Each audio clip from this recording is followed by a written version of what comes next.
Hello, good morning and welcome to ET Now's The Newspaper Show with me, Varun Hirimat.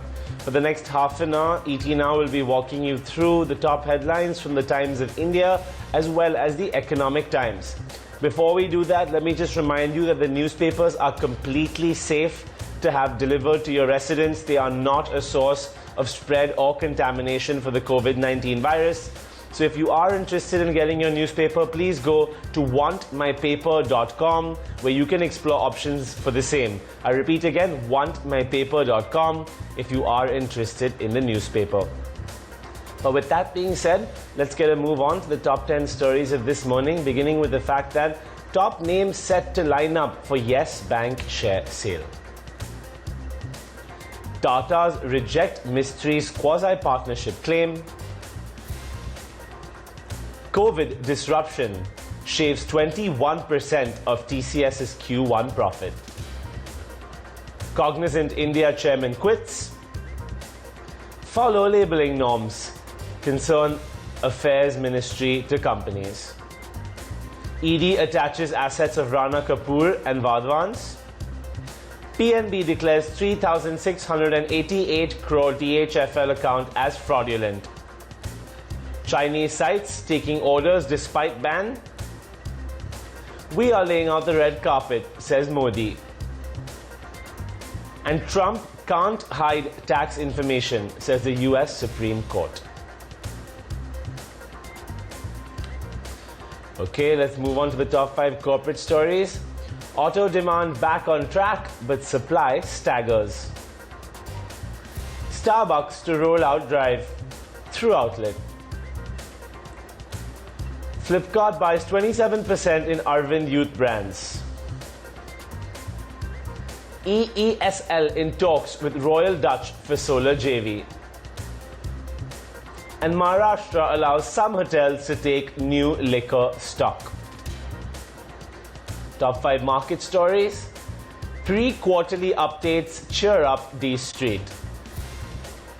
TCS, positives in US, Europe point to a better Q2. Passive fund inflows treble in 2 years. PNB to raise 10,000 crore via share sale and bond sale. And Wall Street indices slip on shutdown concerns. Alright, those were our individual headlines for this morning. Let's now get a move on with our stories. Page 1 of the Economic Times. The Consumer Affairs Ministry orders companies to strictly follow labeling norms. The Consumer Affairs Ministry has ordered that every product be sold by companies and e-commerce platforms must prominently display its country of origin, price, weight and dates of manufacture as well as expiry. So Consumer Affairs Ministry orders companies on these labeling norms. They must strictly follow and adhere to these. Products must prominently display country of origin, and violations to this will result in heavy fines and/or imprisonment. So do keep an eye out for that one. Let's quickly switch gears to page 4 of the Economic Times. The Cognizant India MD has quit within a year of taking over.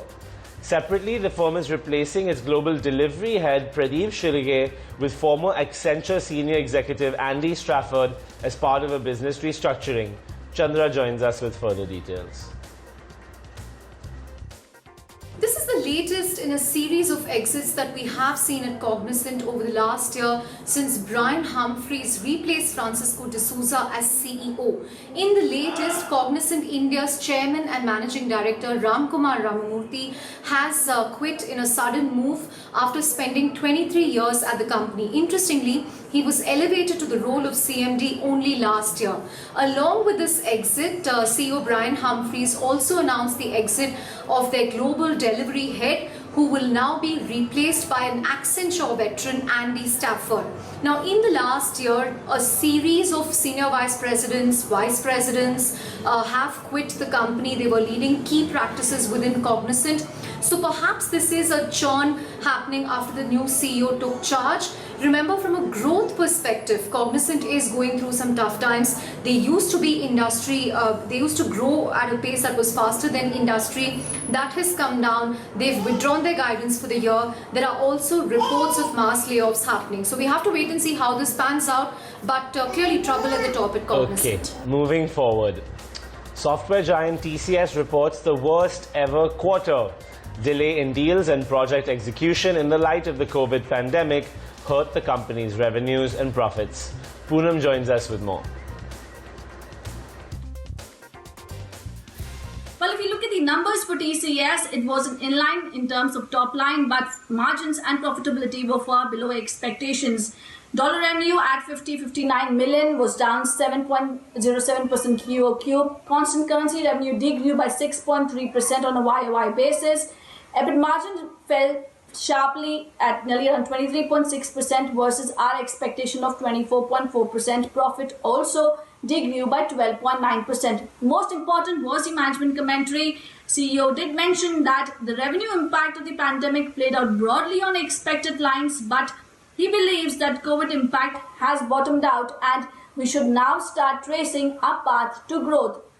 He also mentioned that they now expect the revenue in rupee terms to be flat on a YOY basis from Q3. They expect revenue to get back flat in constant currency terms by Q4, and they do see recovery in capital markets and banking coming in from this quarter. Of course, for the banking, it depends on various geographies. He believes that manufacturing to come back from Q4 more realistically, and he also mentioned that they're steadily gaining market share in almost all the key markets where TCS is present, and overall pipeline trend is fairly positive. In fact, even in terms of the deal wins, it stood at $6.9 billion versus $8.9 billion in the previous quarter.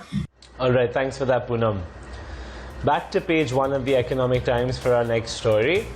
According to this Economic Times report, Tata Sons, in its response to the Supreme Court petition filed by Cyrus Investments, has rejected Mistry family's contention that it is a quasi-partnership.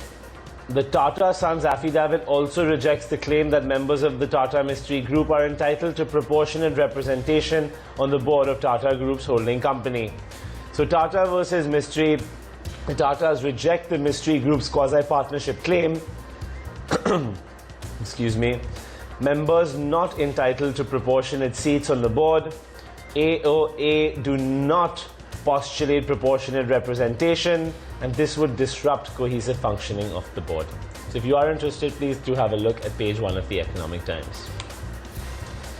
Again on page 1, seems to be quite a crowded one this morning. We have Yes Bank creeping in, and according to this ET report, a clutch of top-rated insurers and asset managers are set to invest 15,000 crore in the Yes Bank share sale that opens next week.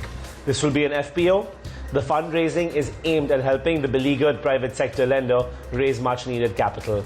So I really don't need to tell you why Yes Bank needs money. Everyone knows the capital adequacy is just about adequate right now, and as they grow and manage their NPAs, they will need to raise. So this is in line with that. SBI should be upping their investment as well, which they already have in the bank. It'll be interesting to see who else the other parties are. Okay. We have now page 7 of the Economic Times, the markets page, another story that I'm going to walk you through. Punjab National Bank yesterday declared its 3,688 crore exposure to bankrupt mortgage lender Diwan Housing Finance as an outcome of fraud. PNB said that the relationship with the stressed home finance company was being reported as a fraudulent account to the Reserve Bank of India. So they're a bit late in declaring this as a fraudulent account, you know. Practically every other bank has already done that. In the case of PNB, I guess it's happening now.